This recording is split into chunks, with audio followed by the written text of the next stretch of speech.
Hi everyone, Miles here with another Digitone tutorial, and in this one I want to show you 6 tips to create smooth transitions between patterns in your jams using risers or falls. By the way, all these patterns I'll use in this video are from my Digitone live jams, which I will release as an EP on all major music platforms on the 20th of November. A link to pre-save the EP is down in the description. Now, before we start, a friendly reminder to press function and then a save project to save your project to have a save state that you can always reload after you transitioned your patterns to death. The first tip for transitions is muting tracks and making use of volume controls. I think this is the most obvious tip of the 6, but you can create a lot of impact with muting tracks and fading them in and out using the volume control. So I, for example, have this pattern playing with the drums and the bass on tracks 1 and 2 muted, and I want to bring in the drums. So I go to track 1, put the level to 0, now I can unmute it, and now slowly bring it back in.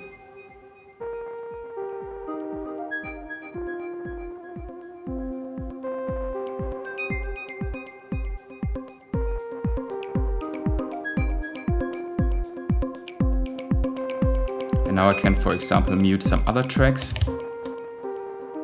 and now bring everything back in. Yeah, I think pretty simple, but you can create a lot of impact with this technique. The second tip is making use of FILL-trigs on the Digitone. Just a quick reminder on the Digitone's fill mode: by pressing and holding the page button, this one here, this will put your pattern into fill mode. And you can program certain steps to trigger only when you're in fill mode, or you can make them not trigger when you're in fill mode. Like, for example, on track number 1, which sounds like this, I have this kick drum here in the beginning. And if I hold this down and then go to the trig menu, you can see the conditions over here. And I can put these conditions into fill. And fill will make the kick drum only play when I'm in fill mode. For example, in the regular one, it won't play, but if I hold down the page button, it will play. And you can also put this in fill mode reverse, which is this mode here. And this will make it play in the regular mode, but not when in fill mode. Like, for example, now it's playing. And when I hold down the fill mode, it won't play. And you could already hear that there's some more going on the drum track in this pattern. For example, I have different trigs in this on this track that are only playing when I'm in fill mode. Like, for example, this one here, and this one, or this hi-hat, and also these rim shots here. And I also programmed them in a way that they are rising in impact they create. For example, this hi-hat here is much more open, and this rim shot also much more open, like this closed one here. And I do that by going into the amp mode and setting different decay times for the hi-hat as well, and for the rim shots too. Like you can see here, for example, this one is at 15, and this one is at 16. And if I go to page 4, which is in the end of the pattern, this one is, for example, at 24, and this one at 30. And I also, as you can hear, use different delay settings on them. Like in the beginning, there's a delay of 90 on this one, and on 30 on this one. And if we go to the end, this is at the maximum 127, and also on the rim shot here, this is at 100. Making this really, really long decay, and all in all, rise the pattern in, make the pattern rise in the impact and the tension that you create on that. Also, let's have a look on the instruments. Here on track number 3, I have this one playing, nothing too spectacular, but if you look into the track, you can see here that this trig is only playing in fill mode, and this sounds like this. Totally different sound, just to when I'm in fill mode and make a transition, it creates more impact and really levels up the track and creates more tension. And on track number 4, where I have this ARP going, I use kind of like a reverse technique, because if we are looking into page 3 of this track, you can see that these tricks all are in reverse fill mode. So in the regular pattern, this up just goes on and on and on and on. But if I hold the page button, you can see it doesn't go on, it stops. And altogether, this sounds like this. And I can make use of the fill mode to make a transition. This is the regular pattern, and now I enter the fill mode to make the transition.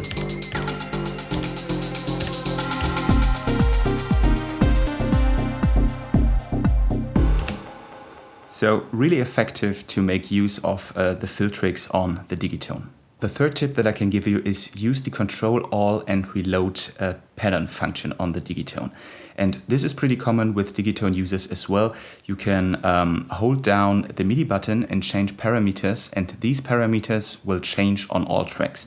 Like for example, if on this one, track number 2, I'll affect something, it will not only be affected on this track, but if I hold down the MIDI button, the open and closing, for example, of the filter will affect all other tracks as well. And you can use this technique to create an increase or decrease of energy, like for example with opening and closing the filter. For example, I have this pattern here going, and I can now close or decrease the filter.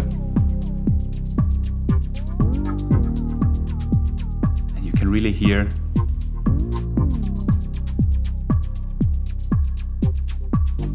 how the energy goes away. But I can of course also use this to open the filter back.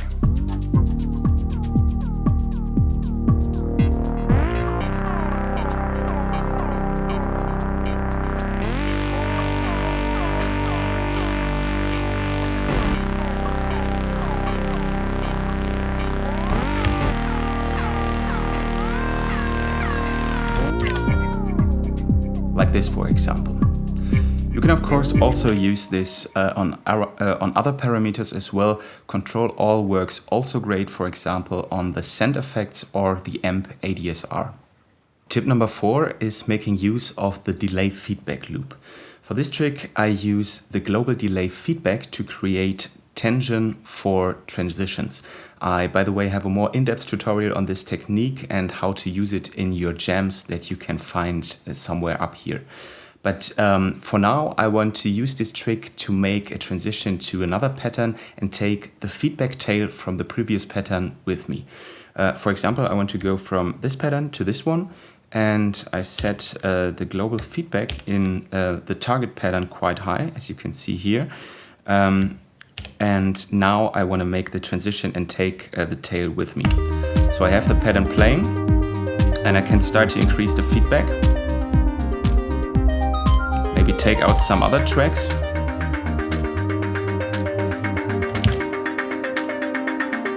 And now make the transition.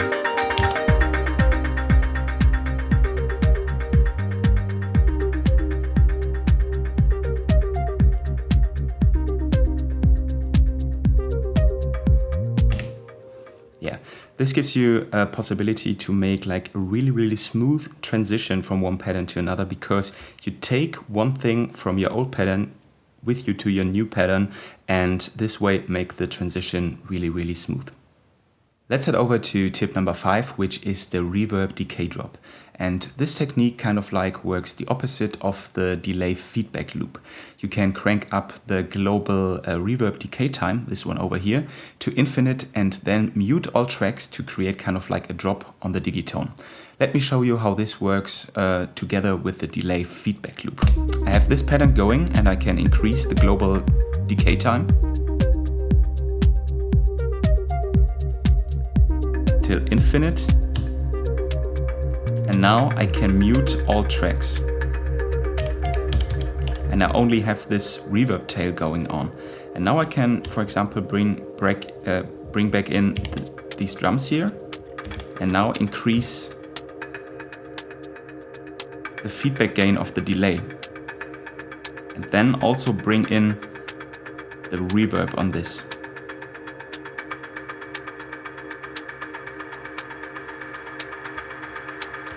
Now mute everything, and I have this smooth tail going on, and when the pattern ends I can go back to the regular one. Like this, for example.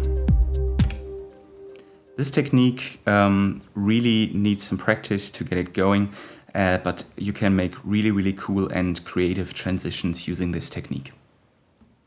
The last trick I want to show you is using LFO risers in your patterns. And in this last trick you can use the LFOs, these two here on this page, to modulate some sounds to make them rise in pitch in the end of a transition. Let me first show you how that sounds by making a transition from this pattern to this one. I have this transition pattern playing. I can also hit the page button to enter fill mode. And now you can hear the rise. Now.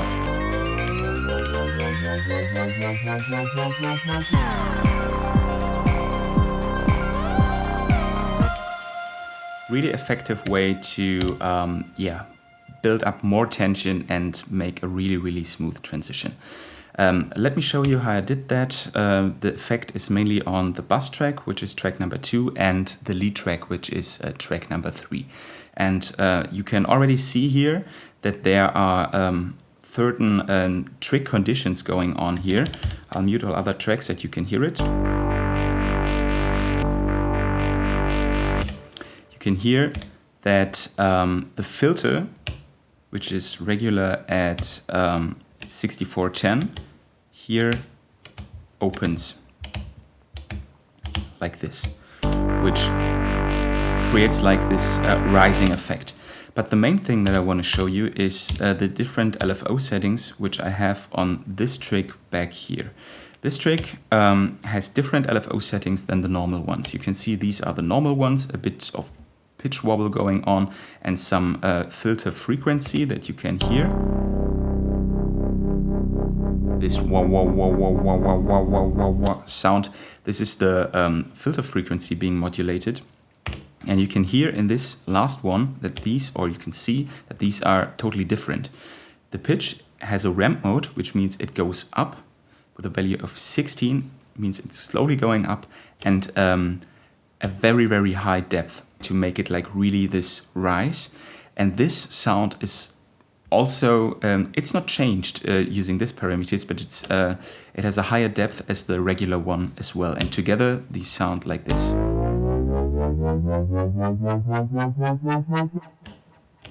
Really nice effect that is doubled by the lead track, which is track number 3 over here, which sounds usually like this. But if we go into this one, you can see here that there's pretty much similar things going on. We also have the ramp mode.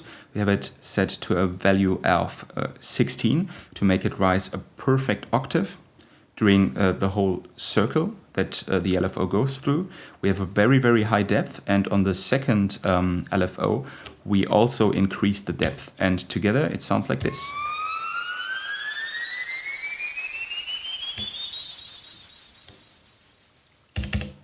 Really effective and gives the tracks a lot of impact. A quick bonus tip in the end. You can and should of course combine some of these tricks to have an even bigger impact on your song. I, for example, always use the fill mode, as you have seen in every pattern. I have a bunch of fill tricks going on, and I combine this technique with several others that I showed you. This is great fun and really levels up your patterns and the transitions you make. I hope this one was useful for you. If it was, I'd be super happy if you'd subscribe to the channel for more synthesizer madness. And if you have questions on the transitions, of course, I'm glad to answer them in the comments. Until then, stay safe, and I'll see you next time.